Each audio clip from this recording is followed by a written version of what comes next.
country with a unique culture and a unique identity, an identity rooted in the uniquely Anglo-Saxon political tradition. This language draws on an old and historically unfounded strand of American white supremacy, as historian May Not explains. Anglo-Saxonism was invented by white American elites in the 19th century to distinguish themselves from other Europeans. So by the time you have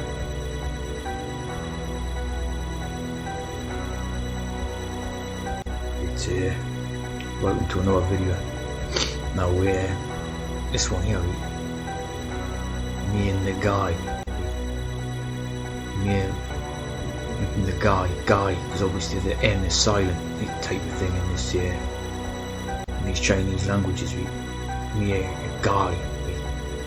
Look at the neck,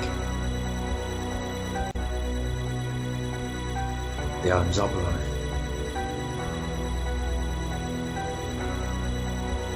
Yeah, look at the size of the hands,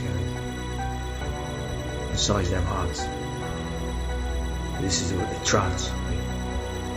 And what this thing's doing in this video, it's work. It's like its whole job or whatever is to basically demonize white people, or as they're calling them Anglo-Saxon. But as we know, the first thing this says is America is run by white elites, and as we know, these people are not white in that sense. We know who they are, what they are, the people who are the sort of power elites, the richest families in America and all that. America was founded by such people, and they weren't white people. So again, what you're seeing here is a demonization of white people. So Anglo-Saxons, which is basically them type European peoples, become white supremacists. Again, so it's every Anglo is coming from everywhere to demonize white people in this particular time. This is more the same.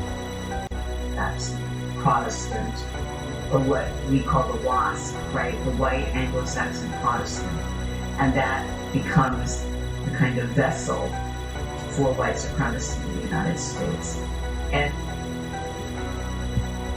here's Yad Vashem, which is a registry of information on the Holocaust. Now here's the sign.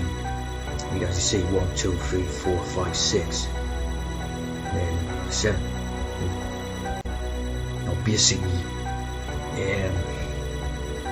again, like a sort of snake there. Now obviously the snake is basically a symbol of the forked tongue and dishonesty and all that. So basically you can see how that applies.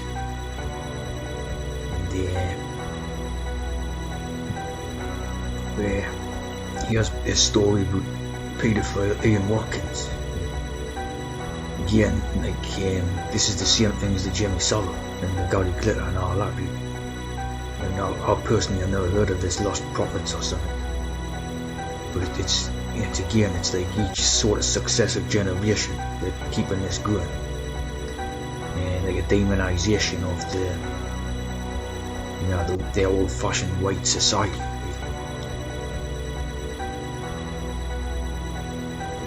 Basically what you're seeing in this is the prophets. The prophets' idea is, like Muhammad.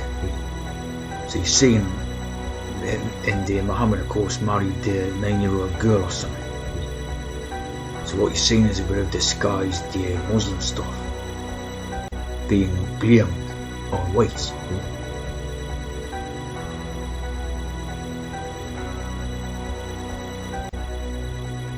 Again, it's a demonization of the whites for the crimes of someone else type of thing. So basically, this name can become Ian Wyteskin. Ian Wyteskin is basically what it is. And as you see here, 25, 7, 43, 7. There's your 777 code. And look at his birth date, 3rd of July, 777, 777, 11, 10, 21, 777, and then 2570. So totally coded. And obviously, he will wear real Ian Wyteskin. Yeah, as I see it, tied in with the idea of the prophet, the prophet returning to looking quite Islamic. Again, right, what you're seeing in this is a bit of dualistic Masonic code, because there's two Ian Watkinses, right, who are, around about the same generation, and both in pop groups type of thing. Right? This one's from the steps, Masonic steps of Masonry, right? And this is the nice one. See, the whole one's supposed to be like a devil character or something, right? And this is supposed to be the nice one, right? So he wears pink t-shirts,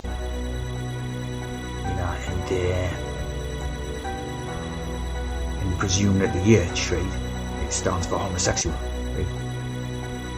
And this is the nice one, right? The other one's the devil character that Ian Watkins is a pedo, right? This is the one who's the gay, right? So this is the good one, the nice one who survives, the one who wants to have sex, right? Becomes associated with a pedo. You see it in the story that he, something about a girlfriend visiting him in the jail or something, right? So what they're doing is they're tying in the idea of normal sex, right? You want to have sex with women, and they're trying to say that's a pedo, right? But if you're engaging in the gay type of relations, that's alright, that's permissible under this Masonic law type of idea, right? LGBT awards, steps Ian H. Watkins. So it's good to be like that under this Masonic rules, and bad to be, you want to have sex with women or something, and that's associated with a pedo.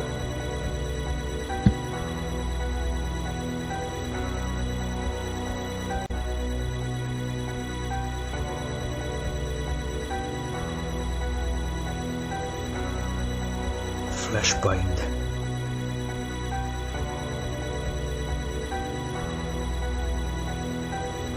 Again, see, very Masonic, rotten eternity type of idea. Go to hell in all words type idea, see what I mean? Very Masonic.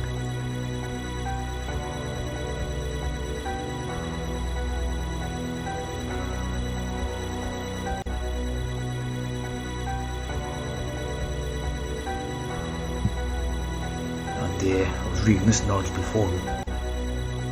Yeah, very good spot, albums, singles, assets,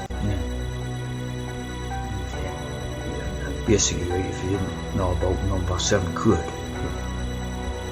I'm going to do a small refresher here on some things about it.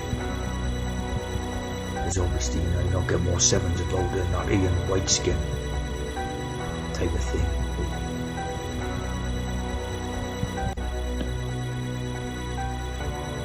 And here's another little piece here. Again, the prophets, right? 18 for 666, right?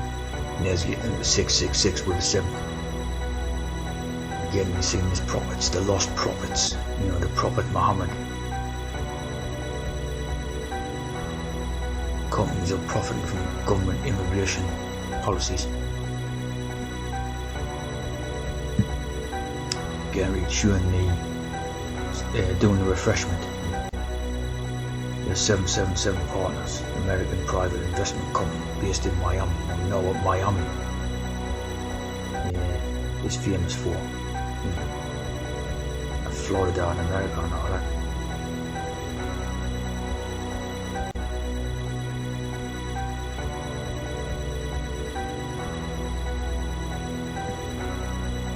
So basically, your 7 is becoming a scythe.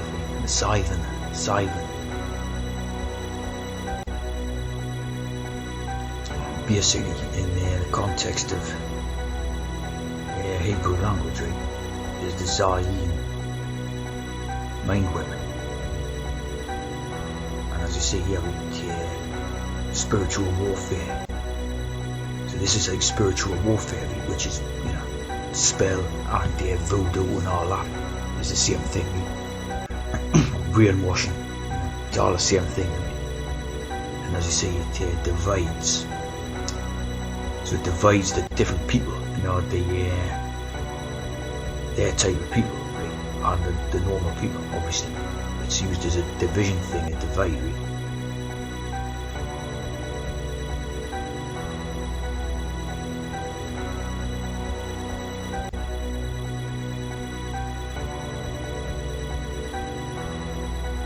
Basically, the Zayin, or the Zayin, becomes the inspiration for these two words here, right? The Zayin is behind both of these words. Number 7 is behind both of these words.